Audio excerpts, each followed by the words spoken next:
thanks to a crucial 61-run fifth wicket stand between Fakhar Zaman and Usman Khan. Pakistan managed to scrape past a spirited Zimbabwean side in their opening match of the Tri-Series. In the slot, and he loves those, feasts on them.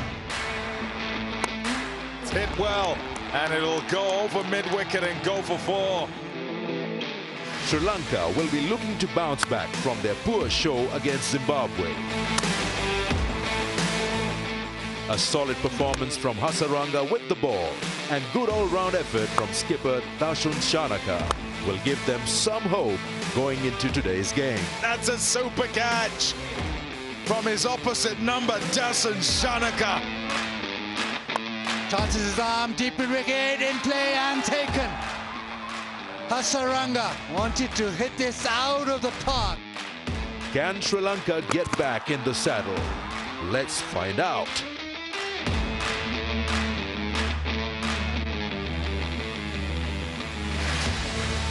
Hello and welcome to the coverage of today's play. KFC presents WeGoTel Mobile Tri-Nation Series. It's match 3 of this Tri-Nation, and it's the hosts who will be facing on Sri Lanka. Quick look at what has been going on now. It's been a long tour for Sri Lanka, but in the Tri-Nation also there are a total of 7 games. We've seen Pakistan beating Zimbabwe by 5 wickets, and then a surprise, Zimbabwe's pretty good performance against Sri Lanka, and they won that match by 67 runs in a T20, big margin. And now it's down to Pakistan and Sri Lanka, an important game for Sri Lanka to stay alive in the Tri-Nation. Quick look at the points table. This is where we stand. Zimbabwe, because of that healthier net run rate, is on top. Pakistan at 2, and Sri Lanka is looking for that first win, probably today. Hello and welcome. I'm Sikandar with you, and an exciting day. Now, more for Sri Lanka. We'll be focusing on what they can do differently to get these first 2 points. It's getting colder, and it will get much colder as the evening gets in. Now, I've got my guests. We have a lot to talk about. I've got Uruj Mumtaz looking good in her great wear, different attire. And Russell Arnold, of course. Russell, welcome to you. Thanks, Sikandar. Good to be back here. It's getting colder, which the boys won't enjoy as much, but looking forward to this one because it's all about showing resilience. It's all about bouncing back, and Sri Lanka have to do that because that was pretty much a low point a couple of days ago. So they got to look what's inside and showcase their skills and talent that they do possess. Uruj, not very far away from the toss, but a quick look at what Pakistan has been. Only one outing in the Tri-Nation, but overall in the white ball, they've been looking good, satisfied with the way they've gone. I think what they've been speaking about in terms of their rotation, they were obviously wanting to rotate players and give all their bench strength a go. That is a big tick for them so that everybody stays in tune. The last game as well, Fakhar coming at number 5, and to finish the match off with Usman, a change of tactics there which also comes off for Pakistan. So a lot of things moving in the right direction. Obviously with the T20 World Cup round the corner, there still are things that they need to touch upon, but so far so good. Now, not much time. It's a quick turnaround time in this Tri-Nation. When you look at Sri Lanka, they won't be pressing that panic button, but you expect any changes in that 11 because we're quite close to the toss? I think there should be changes. I don't think they got the balance right. The balance probably right, but there are personal and different players that they can try, I would think, because not many have been on top of their game. So freshen up that team. I would go that way. There's a question that keeps coming to my mind. We always expect Sri Lanka to be good players of spin. And we've seen in recent times, even that game last night in that Rising Stars Emerging Asia Cup. Is that a myth, or is it something that's gone differently for Sri Lanka? Things have changed, and my problem with the Sri Lankan team not being consistent has been their play of spin. They're playing the seamers a lot better. They're scoring freely. But when the spinners do come on, there is a struggle. And I feel players are now starting to play off the pitch rather than out of the hand. So they're slightly late in their decision-making and reaction. All right. Now, I'm just being told that we're all set with the toss. The 2 captains are out there. It'll be interesting what the captains decide if they get the right call when that coin flips. So we've got, of course, Basil Khan out there, and the 2 captains are also pretty much ready. So let's join them. Toss time here at Rawalpindi, as mentioned before, very cold, and it's going to get even colder. But the players who will turn up the heat, Captain Salman Aliaga, Dasun Shanaka, match referee Rion King, to keep things under control. Who has the coin? Salman. Tails. Tails. Tail is the call, and tail it is.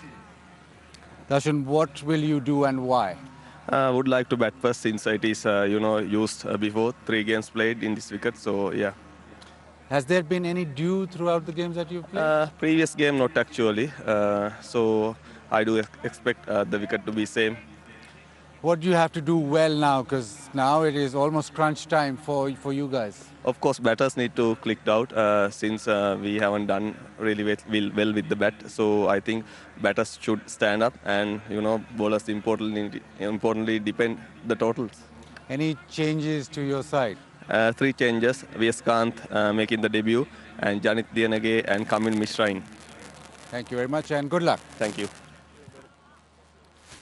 Salman, what would you have done if you had won the toss? We actually wanted to bat first today too. So you're thinking runs on the board. The couple of games that you have been successful for batting first. Yeah, we just wanted to put up above our score and then try to stick them. But it's all right. I think it's been like pitches like that. I haven't seen Pindi like that. Pindi is always a high-scoring games. But yeah, I've been playing. We have played. Okay, we have played 6 games now, and I don't really think how the pitches are playing here. Share the mic. Couple of days off. What did you guys get up to? Well, nothing. We have been playing so many games. We just wanted to rest, and 2 days was completely rest. In the way that your team is shaped, do you have any changes today? Yeah, we have one change. Shaheen is not playing, unfortunately, and Wasim is playing. So, what do you expect? Batting first, how much total do you expect on this surface? It hasn't been the typical Pindi pitch. Yeah, it's not been a typical Pindi pitch, so it's hard to decide what score is we want to stick, but we want to stick as less as we can. Lovely. So, good luck for the game, Salman. Thank you very much. And hopefully that'll pan out. So the news out here in the center, Sri Lanka have won the toss and have elected to bat. Now let's go to the pitch, how the pitch will play. Now we've got Pami Magwa, who's looked very closely in a couple of games. Is it any different to the 2 games that we've had? I think the first thing to say is that we have it played here a second time. And if we go on history in the game before, 95 all out, you then kind of will start to worry because of the surface. I don't think, though, that it was a 95 all out pitch. And so expectation will be that Sri Lanka, having decided to bat first here, and they're kind of going back into the lion's den, so to speak, they would expect to get more than 95. A whole lot of cracks all over the place and dryness. There's spike marks as well. Not a whole lot of grass that will hold it together. And so I think, actually, if there is dew later on, which normally there would be, it probably would be better to bat second. So it'll be a challenge, I think, first up, just because it's being used a second time. So you think the ball will not really skip onto the bat, and if it slickens up, then it'll get better for batting? Yeah, I think so. So essentially, when the ball is hard and new, you want to do your work there. And when it then is a case of trying to work out what's happening in the middle of the game, you got to be that little bit cautious. So don't go too hard too early. This generally is a good pitch here in Pindi. 25 times in 36 matches, 200 has actually been scored. I'm talking about the whole square, I guess. So the characteristics say you can bat here, but you've got to assess early and be cautious and then catch up later. Tommy says to be careful up front and try and build on that. But it still should be a very good game. Basit just threw that that microphone, so that's coming out of your pocket. All right, now I'm going to go to Russell first, since Sri Lanka won the toss. What do you make of this call, batting first, 3 changes, 1 debut? I think it's the right decision. The cracks are slightly wider and it's slightly on the drier side. Get the runs on the board and then you can put pressure on it. The team looks a good one. They made a few changes. Janit Lianage, he's been batting really well, so he comes in to the middle order. The big news for Sri Lanka is Vijay Kanth V.S. Kanth. It's a debut for him. It's a wonderful story how his journey did start, and he's really earned that spot. So along with Hasaranga, there's a couple of spinners there. The batting at the right at the top of the order, Kamil Mishra comes in. So they're tweaking them around, and I think these are positive moves. That team needs to be freshened up. Puruj, if you look at Pakistan, one forced change, as we are told that Shine is not playing, Wasim Jr. comes in, but this 11 looks pretty solid. Yeah, I think Pakistan have hit their straps on most of the facets that they're looking at. Saim, now Saibzada Farhan, they've stuck with them throughout the Asia Cup, even throughout this series. Babar back in the T20 side. He's got the form, he's got the big 100 from the ODI side, would look to convert in the T20 format. The captain himself, Usman and Fakhr, both were phenomenal in that game to put up that partnership. But Wasim Jr. for me should be more of a consistent member of both the ODI side and the T20 side. So yes, it might be forced because Shaheen sits out because of the injury, but Wasim Jr. has been phenomenal throughout the run that we've seen him so far. Spin, Abrar, very good. ODI as well. Salman Mirza, good to see him get another go. So that Pakistan lineup looks very, very good. All right, so now if we talk about batting first, now it's been quite tricky. We talk about Uruj. When we look at the Pakistan Super League, we've seen this has been a high scoring ground. We've even had 200 chased out here, but this has been playing differently. What could be a good score? That could be tricky if Sri Lanka have decided to bat first. Yes, Sikandar, you mentioned numbers during the PSL. We see 200 scores, but in ODI or in T20 international cricket, the highest score here has only been around 150, 160 around, something like that. The South Africa scored against Pakistan. So normally in T20 internationals, it hasn't been very high scoring and they haven't been the regular Pindi tracks. I think anything beyond 165, north of 165, Sri Lanka should feel relatively comfortable. All right. Okay, so now we know that Sri Lanka have won the toss. They've decided to bat first. Time for a short break and we'll come back and discuss on this match 3 of the Tri-Nation. So don't go too far.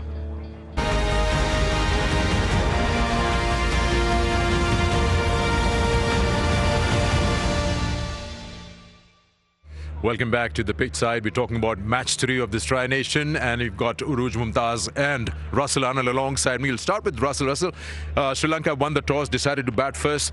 There are positives also on the tour, on the tour in Pakistan for Sri Lanka. You talk about the ODIs. Ishan Malinga has been good, and they've been flashes of brilliance. Now you expect the side to just gather together and perform as a unit. But if you look at Ishan Malinga, what do you make of his outing here in Pakistan? Exciting prospect. He gets the ball to go through. He surprises the batters with how hard he hits them. And I think he's a great find. He's got a bit of variation in terms of the lengths that he does bowl. A clever operator. And I'd like to see new faces come up for Sri Lanka. I think we've had familiar faces for quite a long time, and that's why it's so much more exciting when you get bowlers like Ishan Malinga showing up and taking their opportunities. And you can have flashes of brilliance, Sikandar, but the bottom line is winners are greeners. Yeah. You talk about Pakistan, and when you're winning, everything is looking good, and you say, fine, why do you need to correct anything that's not going wrong? But still, anything that you would see or want Pakistan to do differently in this outing? I mean, I would really like to see Hassan Nawaz being given a proper long go because the entire conversation around the PSL was, especially in the T20 format, that he was a great find and a great prospect, but he's been up and down, in and out. He's obviously, again, shown flashes of brilliance, big T20 100 as well, big runs as well, but I just feel with his number being fluctuated, he still has proven his mettle. Obviously, he still has a long way to go, especially with Pakistan still looking for that middle order finisher's role or the middle order big ball striker. And also, whether the top order is where it is, does Babar continue to slot into 3? Because if Fakhr comes down at 5. Salman Ali Agha also needs big runs in the T20 format as captain. So there are a few tweaks that Pakistan need to do, because remember, a lot of the times Pakistan find themselves undercooked just at the helm of a big event. So I just find these tunings need to happen now, that Pakistan need to know what their best 11 is, because conditions in Sri Lanka, we should be well abreast with what they will be like and what are our best options. So I just find that the bench needs to be given a proper go, like they have been doing. Some of them are still undercooked, and I would like to see Hassan Nawaz in particular. And I always feel Mohammad Wasim Jr. misses out because there's so much of variety, but I think he's right up there in the pecking order with the leading fast bowlers we have. Yeah, Rush talks about giving Hassan Nawaz a fair go, and when you look at all the teams going to be participating and looking for that World Cup, which is around the corner, sometimes you forget the job on hand. So would you be a fan of trying the whole bench in 15 and see what combination works for that bigger picture, or you say focus on what's happening today? Well, you can do that if you are winning games. But when you're not winning games, you're scratching the barrel to find that formula, find the roles for specific players, find who works, what works in Sri Lanka. Basically, it's not going to plan over the last couple of months. So it's about now. It's about getting a win now. And as you guys mentioned, when you're winning, things look fine. When you win a couple of games here, 70% of your problems disappear. You'd keep doing the same thing, but they don't seem to be problems anymore, and that's the way it is. So that's where they are at. They need a couple of wins, and there's no doubt about that. You can think about tweaking, you can think about the future later on. All right. You know, very recently they toured Zimbabwe, Sri Lanka, and they did well over there. You think this change of conditions? I mean, how did you read that last outing against Zimbabwe, which probably won't happen again, but it was a bit of a shocker? Short memory, Sikandar. You were with me in Zimbabwe. 2-1 Sri Lanka won. They were bowled out for 80, 95. So it's not a one-off here. We're talking about a bigger picture, and these type of events where the hot and cold nature of their cricket has been evident. So there is a problem that needs to be addressed, and I reckon freshen up, fresh faces, new heroes. I was a bit surprised when you were listening to Salman Ali at the time of the toss, and he says, I'm just unable to figure out what is a good score and what is better to do, bat or ball first. Yes, it's doing differently, maybe it's much colder weather, but you got to have something in mind. I mean, you played all your cricket around here to see that, yeah, you got to do something in the excess of 170 at least. I think the problem is that because they aren't typical Pindi surfaces, the excuse or the question mark is falling onto that. Now, what we need to do is leave that fact that they are not playing as typical Pindi surfaces. So read the surface for what it is, as opposed to saying, well, this is not a 200 track. If it's not a 200 track, what sort of a track is it? What do you want to look to get in the power play? Remember, Pakistan has been extremely short in the power play all year through. Even last game, 31 for 3 against Zimbabwe. Even the Asia Cup, Pakistan lost far too many wickets for not too many runs, and we left too much. So if this is a different surface, what is a different surface? Do we need to go harder with the new ball? Pommy at the toss, at the pitch report said, the hard new ball in the power play, the best time to bat, because the surface might not stay the same way. 3 matches in, Sri Lanka were bowled for 95, but don't forget, Zimbabwe got north of 150 on the same surface batting first. So due or not the due, but what the wicket will do, I think we've got to leave the typical Pindi surface statement out of it and read the surface for what it is.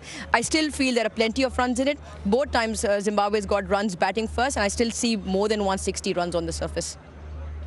Just quickly, that you mentioned about 2 small scores from Sri Lanka in recent times. So would you be someone who would tell the team, keep a total in mind and go for it, or take it like session-wise? No, you got to assess the conditions and then go from there. But what I would tell the players is, each man has to stand up. It's not about me taking you along. You take yourself along. Look inside.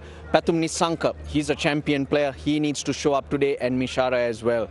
Do your job. Let the rest take care of itself. All right. Thank you very much, Aruj. Thank you, Russell. And it's time for us now to gear up for this 3rd game in the Tri-Nation. It's Sri Lanka who won the toss, and they've decided to bat first. We know 3 changes for Sri Lanka, 1 forced change for Pakistan. People are gathering in at the Rawalpindi Cricket Stadium, and everyone is absolutely excited for this encounter on a weekend.